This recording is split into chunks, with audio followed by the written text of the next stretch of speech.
드디어 선한 사마리아인 본문을 새롭게 해석할 수 있는 시각이 열렸구나. 아, 이게 뭐 하도 사람들이 우려먹어서 여기서 뭐 더 선한 것이 나올 수 있겠냐 이런 생각이 들 수 있을 정도의 본문인데, 여기서도 내가 뭔가를 찾아냈다는 굉장히 기쁨이 있는 25절에 어떤 율법 교사는 예수님께 무엇을 물었어요? 그래요. 내가 무엇을 하여야, 중요합니다. 여기서 중요하지 않은 게 하나도 없어요. 내가잖아, 그쵸? 내가 무엇을 하여야 무엇을 하다, 다 중요해. 내가 무엇을 하여야 뭘 얻어? 영생을 얻을 수 있냐라고 물었다고 합니다. 자, 28절에 그에 대한 예수님의 대답이 뭐야? 내 대답이 옳도다. 그래, 그렇게 살아 라고 이렇게 말씀을 하신 거죠, 예수님. 자, 29절에 보니까 자신을 옳게 보이려고 율법교사가 두 번째로 질문을 해요. 그 두 번째 질문이 뭐예요? 그렇다면 내 이웃은 과연 누구입니까? 예수님은 그 답변으로 어떤 사람의 이야기를 들려줍니까? 강도 만난 사람, 강도 만난 유대인. 자, 그래서 첫 번째 질문에 대한 답은 사실 적당하지 않았습니다. 진실을 담고 있기보다는 회피하는 방식의 답변이었어요. 그런데 두 번째 답변을 통해서 첫 번째 질문에 대한 답도 하시면서 더 귀한 진리를 전해주시는 굉장히 차원 높은 문답의 수준을 가지고 있는 본문이라는 걸 우리는 알아야 돼요. 자, 여기에 오늘 본문에 어떤 율법 교사가 등장합니다. 자, 율법 교사라고 하는 이 직업이 성경에 여러분 자주 등장하는 것 같지만 잘 등장하지 않는 단어예요. 보통은 바리새인 혹은 뭐 서기관 뭐 이런 식으로 표현이 되지, 율법 교사다, 이 사람의 직업이 율법 교사다라고 이렇게 지칭이 된 이 본문은 전도사님이 알기로는 이거 하나 같은데 혹시 아닐 수도 있으니까 이거 하나다라고 이렇게 확답은 못 드리겠어요. 이게 성경 본문에 결코 흔하게 등장하는 명칭이 아니다. 그러면 누가가 굳이 이 사람을 바리새인이라던가 뭐 유대인이라던가 이렇게 표현한 것이 아니라 굳이 율법 교사라고 표현한 데는 이유가 있겠죠. 거기에 뭔가 강조점이 있겠죠. 자, 이 사람이 어떤 질문을 했냐면 첫 번째로, 선생님, 내가 무엇을 하여야 영생을 얻을 수 있습니까? 이렇게 질문을 했단 말이에요. 이 질문에 대한 답을 우리는 다 알고 있어요. 뭐죠? 뭘 해야 우리가 뭘 해야, 내가 뭘 해야 영생을 얻을 수 있죠? 우리는 뭘 해도 영생을 얻을 수 없죠. 영생을 얻을 수 없으니까 그걸 영생을 어떻게 해야 돼? 선물로 받아야죠. 자, 이런 되지도 않는 질문을 하니까 예수님의 마음이 어떻겠어요? 뭐 제대로 된 대답을 해주고 싶겠어? 제대로 된 대답을 해줘도 얘는 못 알아듣겠다 생각을 하겠어요? 당연히 얘는 제대로 된 대답을 해줘도 못 알아듣겠구나 생각을 하시겠죠. 그래서 율법교사에게 뭐라고 다 오히려 질문을 하시냐면 이렇게 질문을 하십니다. 너는 그럼 뭐라고 생각하니? 근데 너는 그럼 뭐라고 생각하니가 아니라 뭐라고 말씀을 하세요? 그래, 율법에는 뭐라고 써있니? 이렇게 질문을 하세요.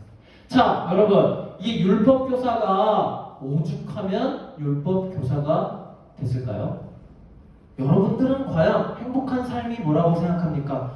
저는 의사가 돼서 제 의술을 펼쳐서 어렵고 가난한 사람들을 돕고 보람있게 사는 게 그게 저의 행복이라고 생각합니다. 그래서 저는 의사가 될 거예요. 영생이 의술에 있다고 생각하는 사람은 의사가 돼요. 영생이 내가 법적으로 어려운 사람을 돕고 그런 사람들을 구제하고 그런 사람들이 올바른 삶을 살아갈 수 있도록 도와주는 삶이 저에게 가장 보람되고 복된 삶이라고 생각합니다라고 하면 그 사람은 변호사가 됩니다. 율법교사가 왜 율법교사 됐겠어요? 오죽하면 율법이 오직 중요하다고 생각하면 율법교사가 됐겠습니까? 율법을 전하고 율법대로 사람들이 살 수 있도록 도움을 주는 게 나의 영생에도 도움이 되지만 다른 사람에게도 도움이 되는 가장 중요하고 보람된 일이라고 생각을 하니까 율법교사가 된 거 아닙니까? 그러니까 예수님이 친히 이 율법교사 영생을 묻는 이 율법교사에게 그래, 율법에는 뭐라고 써있니? 라고 질문을 하시는 거죠. 그런데 우리가 이걸 보고 예수님도 율법대로 살면 영생한다고 하셨으니까 여러분 교회 열심히 다니시면 됩니다, 이렇게 설명하면 되겠어요? 안 되겠죠.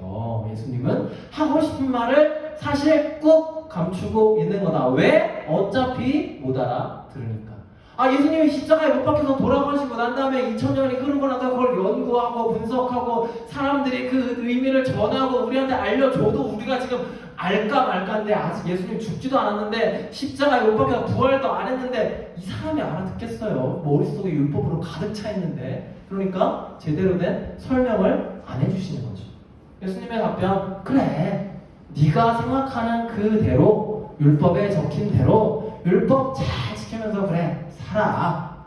그래, 율법 잘 지키고 살면 여러분 그게 죄가 됩니까? 해가 돼요? 다른 사람을 막 해치는 결과야? 아니잖아요. 율법 잘 지키고 사는 것만 해도 얼마나 그 사람에게 좋고 다른 사람에게도 좋아. 그냥 그렇게 살라는 거예요.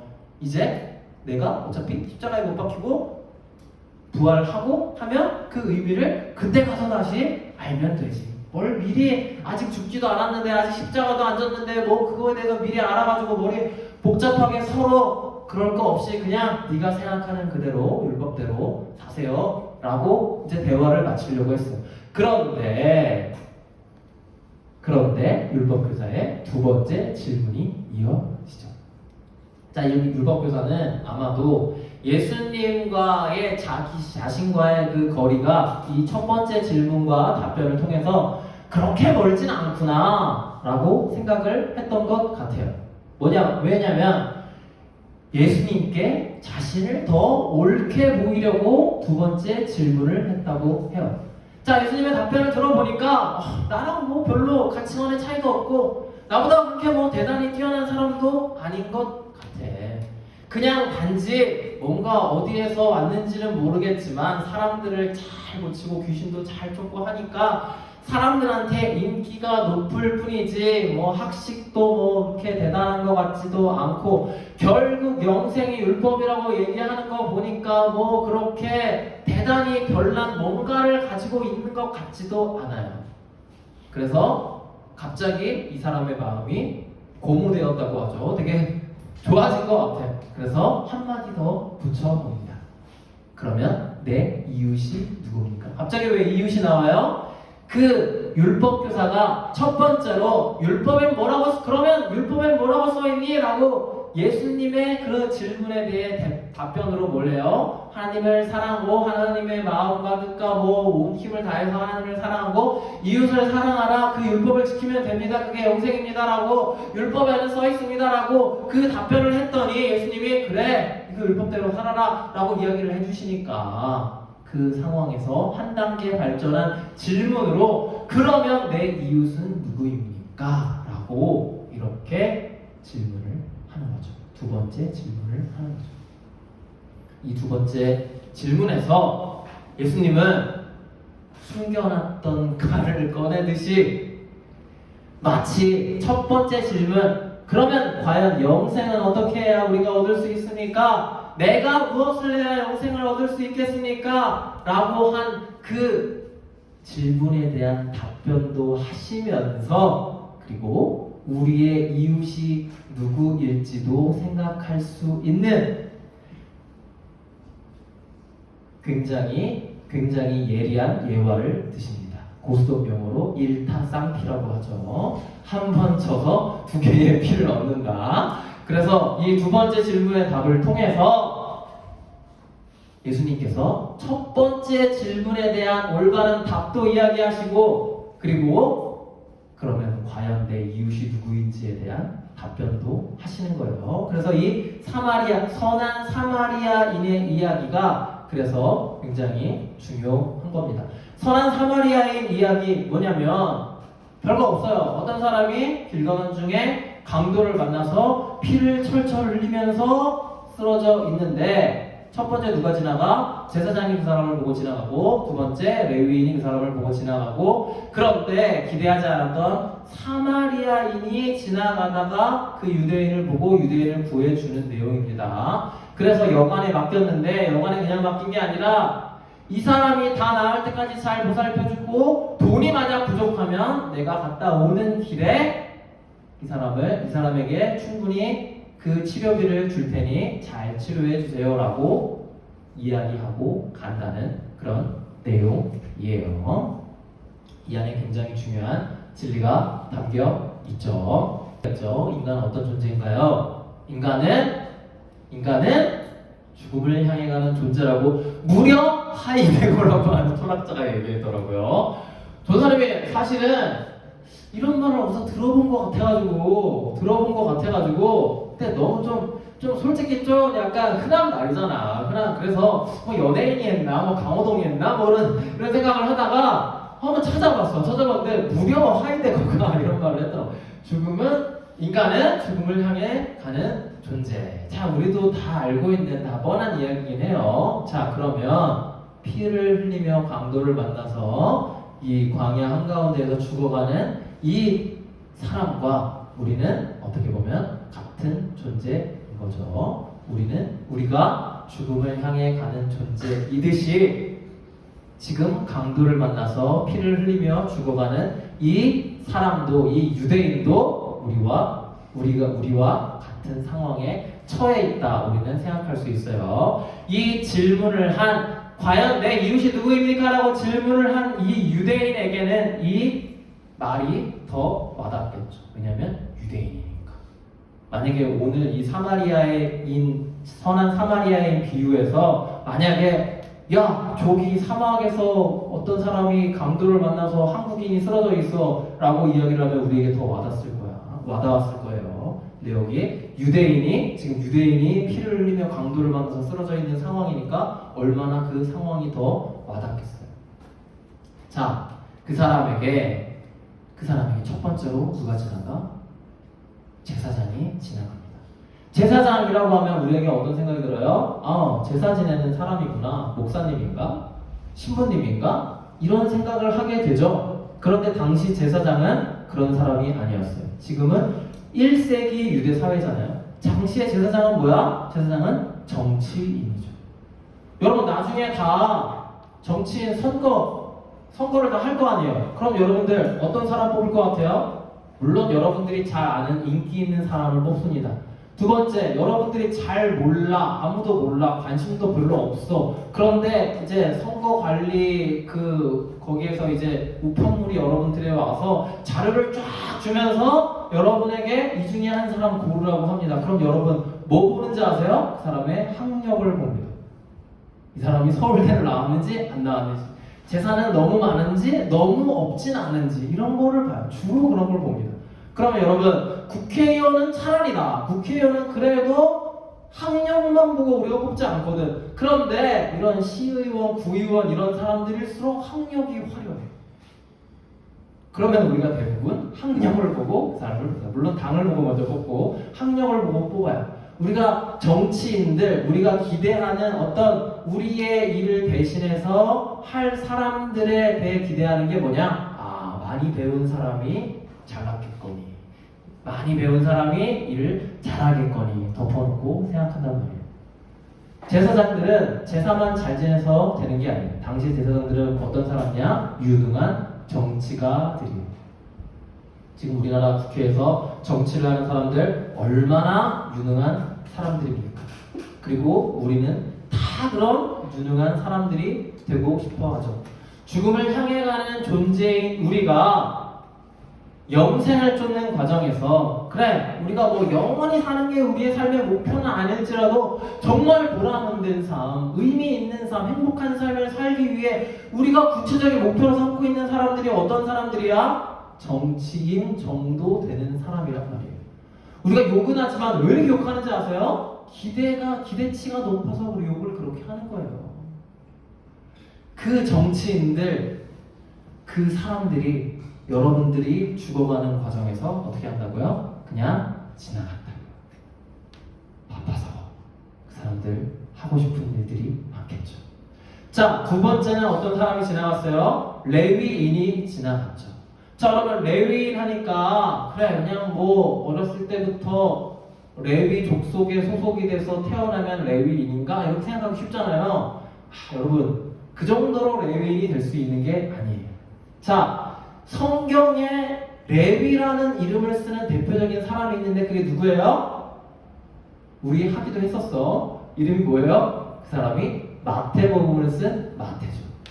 원래 이름이 레위였어. 왜 이름을 함부로 레위라고 지었을까요?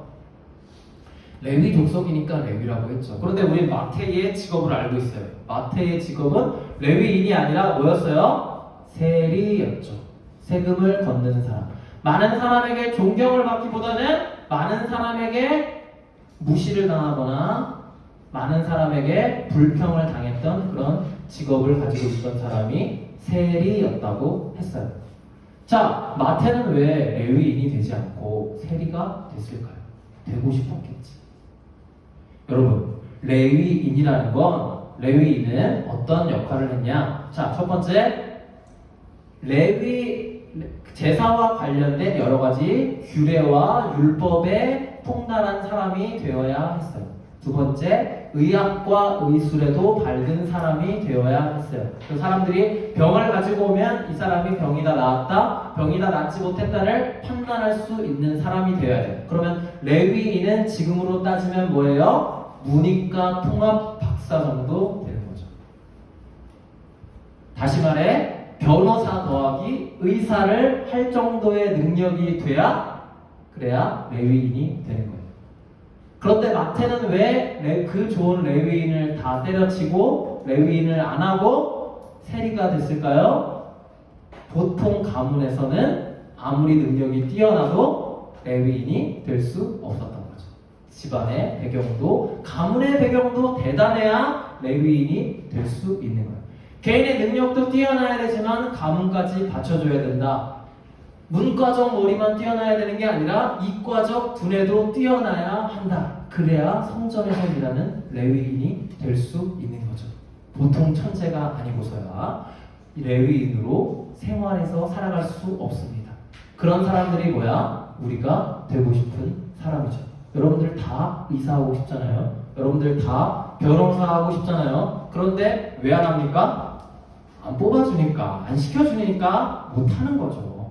다 시켜주면 사실은 하고 싶잖아요. 여러분, 변호사라는 게 변호사 자격증 안에 뭐 변리사, 세무사 뭐 이런 게 쫙 포함, 노무사 뭐 7가지가 하면서 다 포함되어 있는 거예요. 그 모든 걸 할 수 있는 가장 좋은 직업이 변호사입니다. 물론 그 변호사 자격증이 있다고 해서 그 관련된 일을 잘하느냐 못하느냐 여부는 또 다른 문제야. 단지 할 수 있다는 거죠. 엄청난 자격을 주는 거야. 7가지 직업을 한 번에 할 수 있는 게 변호사라는 거예요. 의사도 마찬가지죠. 의사가 되면 세상 무슨 단체든 다 만들 수 있어. 엄청난 직업이 의사입니다. 그걸 통합해 놓은 게 당시에 레위인이었다는 거죠. 우리는 그런 사람이 되고 싶어 하고 그런 사람이 되는 것, 그런 삶을 꿈꾸는 것이 우리에게 가장 복되고 그리고 보람있고 영생에 가까운 삶이라고 살고 있는데 그 사람이 죽어가는 여러분들을 어떻게 하고 지나간다고요? 피해서 지나간다. 자, 세 번째, 그런데 여기에 사마리아인이 있었어요. 당시 사마리아인과 유대인과의 관계를 보면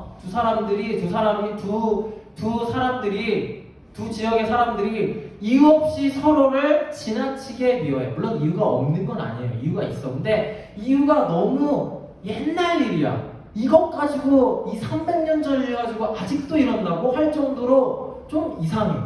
뭐 어쨌든 300년 동안 서로 점점 더 쌓인 게 많겠죠. 전도사님 세대나 여러분들 선생님들 세대 같은 경우에는 이유 없이 일본을 미워하는 것처럼 일본한테 뭐 특별히 뭐 이렇게 피해를 받은 게 없는데도 물론 우리 부모님의 할머니 세대는 많은 피해를 당했지. 나는 받은 게 없잖아. 그런데 이유 없이 일본을 미워해. 그 윗세대는 이유 없이 누굴 미워해? 북한을 위해서 물론 전쟁도 나고 되게 어려운 일 많이 당했지만 개인적인 피해를 당하지 않았어도 그렇게 미워한다는 거. 그리고 여러분들 세대에서 누구를 미워해? 중국을 미워하는 것처럼. 이 당시에 유대인과 사마리아인들은 사이가 굉장히 안 좋았어요. 원래는 3일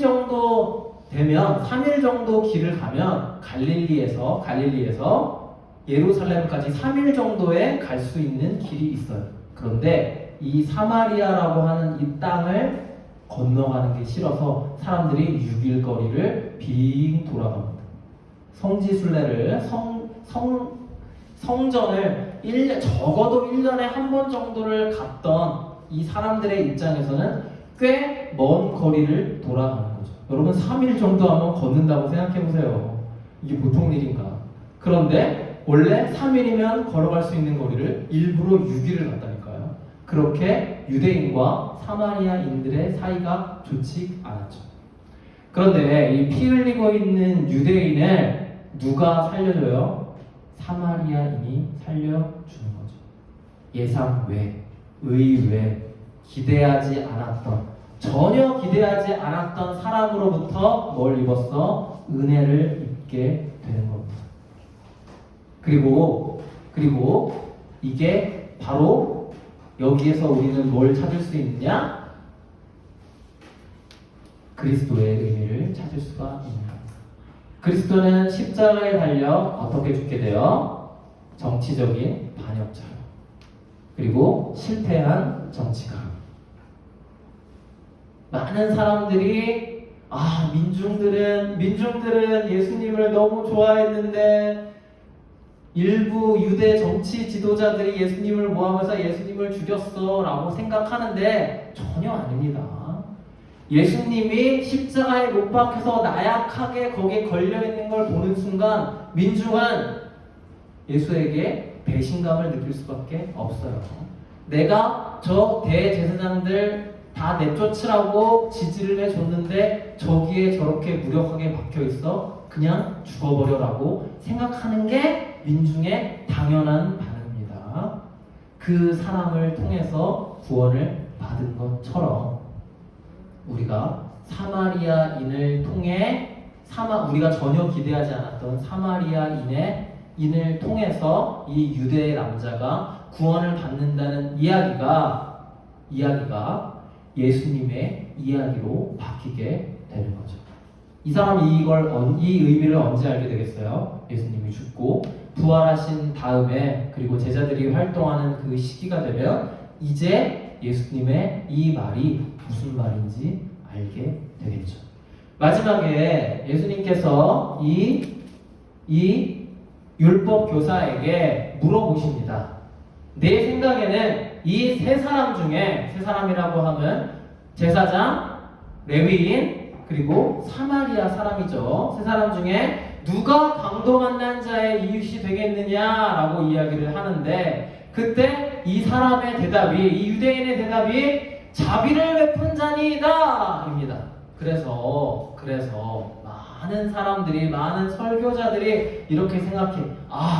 이 유대인이 사마리아 사람이 내 이웃이다라고 말하기가 얼마나 싫었으면 사마리아 사람입니다 라고 대답을 한 게 아니라 자비를 베푼 자입니다 라고 대답을 했겠습니까? 그 당시에 유대인과 사마리아인의 관계가 얼마나 나빴는지 짐작이 되시죠? 이렇게 이야기를 하는데 그게 맞을 수도 있어요.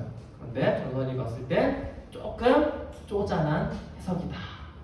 저는 누가가 분명 이걸 사마리아인이다라고 표현 안 하고 자비를 베푼 자라고 표현하는데 큰 의미가 있다고 봅니다. 여러분, 누가 우리에게 자비를 베풀었죠? 누가 우리에게 진정한 자비를 베풀었습니까? 그리고 영생은 누구에게 있고 영생의 의미는 무엇입니까? 바로 예수 그리스도죠.